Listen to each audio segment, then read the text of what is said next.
And we begin at 5 with yet another terrifying and deadly shooting in the Rose City. This evening, we've learned the man shot and killed late Tuesday in North Portland was being dropped off by an Uber. Thank you for joining us. I'm David Molko. The driver of that car was also hit by stray bullets and badly injured. Let's bring in Mike Benner now at Legacy Emmanuel Hospital, where Josiah Kuehl is recovering. And Mike, thankfully, he is expected to survive. But the story his wife shared with you, it's just harrowing. Yeah, David, by all accounts, there was a lot of gunfire. Josiah Kuehl was hit, and now he cannot work. His family has since launched a GoFundMe to help with expenses. You'll find a link to that fundraiser on our website, KGW.com. I can tell you that Josiah is 26 years old and a father of 3 kids, the oldest 11 years old, the youngest just 8 months old. We're told that Josiah was hit by 5 stray bullets while driving for Uber. He's expected to make a full recovery. His passenger, however, was shot and killed in the late Tuesday night shooting. Police locating the victims on North Terry Street in the Kenton neighborhood. Josiah's wife tells us he was dropping off his passenger when another car pulled up and somebody from that car started shooting. Get this out of hand in Portland. It was never this bad. I grew up in the Portland area, and I don't ever remember it being quite so horrible. A little unsettling, but from what I understand, or what it looks like, it might have been a targeted attack, so not really, random violence. That theory is not yet confirmed by police. What detectives are doing is identifying the Uber passenger who was killed. He is 25-year-old Zamir Bentley. Anyone with information about the case should contact the Portland Police Bureau. In the meantime, Uber has released a statement calling the shooting terrifying and adding that the company is standing by and willing to assist however it can. Back to you. Mike Benner in North Portland. Thank you, Mike. Well, after a 12-hour search, Portland police have arrested a suspect wanted in connection to a different shooting. Investigators say Benjamin Clark shot a man near Southeast 87th and Ankeny yesterday afternoon, then took off in the victim's car. That led to a chase and eventually a car crash. Officers say Clark ran away. They later found him hiding in a backyard. The victim is in the hospital but is expected to recover. A father who murdered his 3-year-old son and the child's mother was sentenced to life in prison today. Michael Wolf pleaded guilty in June to killing 25-year-old Carissa Fretwell and their son Billy. They went missing in May 2019 in Yamhill County, and their bodies were eventually found that year in a wooded area. Before the murders, Wolf had been ordered to pay child support after Fretwell took him to court to prove he was the child's father. Wolf will not be eligible for parole until he's served at least 30 years. A new report out of Washington shows that violent crime is up and officer staffing is down. That is according to new data from the Washington Association of Sheriffs and Police Chiefs.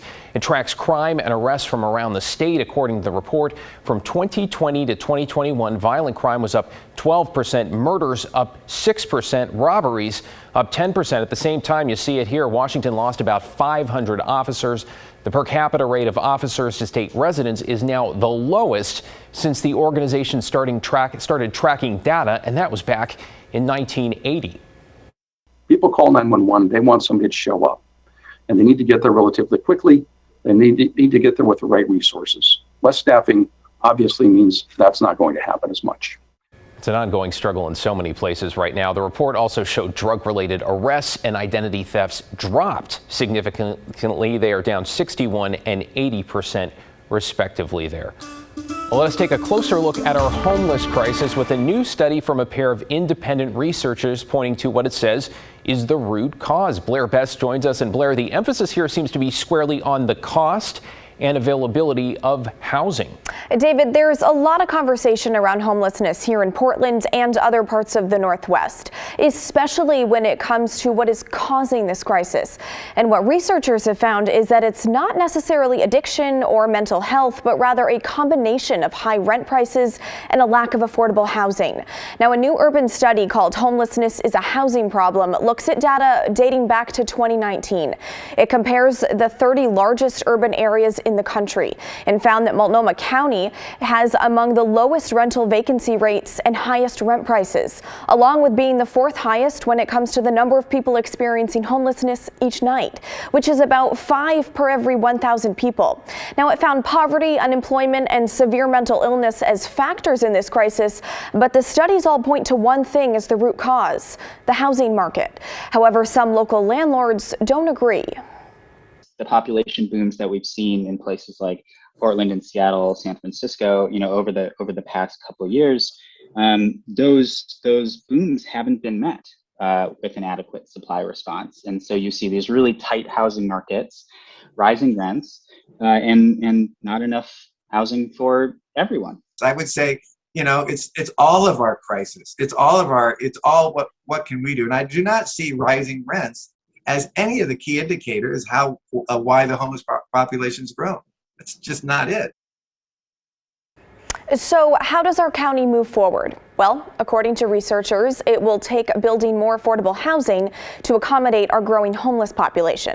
Now, we'll have more on this tonight at 6 on The Story. David? Looking forward to that. Thank you, Blair. Today, Oregon health officials gave a briefing on 2 viruses spreading in Oregon. COVID, of course, one of them, and monkeypox. On COVID, OHA says BA.5 is now the dominant strain in the state, and cases are increasing. Experts recommend wearing masks indoors and in crowded outdoor areas. But a big question a lot of people have: will kids going back to school in the fall have to wear masks? Here's what. I don't anticipate a return to school in the fall coming with a requirement at the statewide level. But there may be several school districts that continue their mask requirement that was implemented in recent weeks due to this current surge, at least here in the Portland metro area. And so those schools will make their decisions about keeping those requirements into the fall. All right, as for monkeypox, currently in Oregon, there are 32 confirmed cases. All of them involve men. Just 2 weeks ago, there were only 6 cases in the state. OHA says right now only people who have been exposed or potentially exposed to the virus are eligible to get vaccinated, and that is because of limited vaccine supply. Well, this evening we have a follow-up on a community taking action following a horrific crash earlier this year in Beaverton. You may remember 2 high school students died when a car they were riding in ran a red light and hit the cruiser of a Washington County Sheriff's deputy. His name, Mike Trotter. Deputy Trotter and 3 other teens were taken to the hospital with serious injuries, and months later, Deputy Trotter is still recovering. Let's bring in Galen Etlin with how the deputy's team is now working to help others like him. Galen.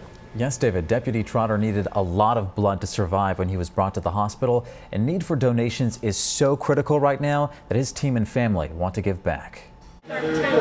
Heather Trotter walked into the Washington County Sheriff's Office Tuesday with a smile under the mask. This event, it's significant, means something to her. It's the first time she's donating blood. It's important for us to replenish. A ring on a clenched hand symbolizes the bond between Heather and her husband, Deputy Mike Trotter. In April, he was seriously hurt in a Beaverton crash and needed 90 units of donated blood to survive. So that was 90 strangers that came together. Lauren Reagan with Bloodworks Northwest is helping organize donation events at the Sheriff's Office over the next few weeks in honor of Deputy Trotter's ongoing recovery. Because you never know when an accident's going to happen. I'm honored to be here today. That's Kenny Frentress, Deputy Chief of Tualatin Valley Fire and Rescue. His paramedics responded to the April crash that killed 2 teenagers and hurt 4 other people, including Trotter.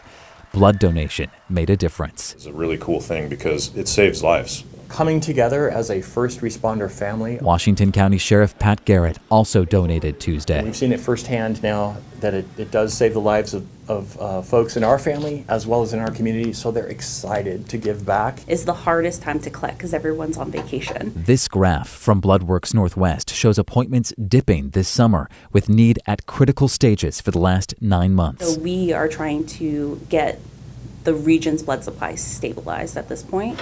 For Heather Trotter, day by day, this special event is a way to give back. Still got a long road of recovery.